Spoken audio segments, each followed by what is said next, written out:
Big boss मराठीच्या घरातून काल प्राजक्ता शुक्रे ही घराबाहेर गेली.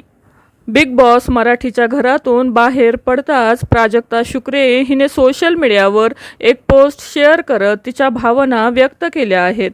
तर चला पाहूया प्राजक्ताने तिच्या पोस्टमध्ये नक्की काय म्हटलं आहे. गायक म्हणून सुरू झालेला प्रवास हा तुमच्यामुळे इथपर्यंत येऊ शकला.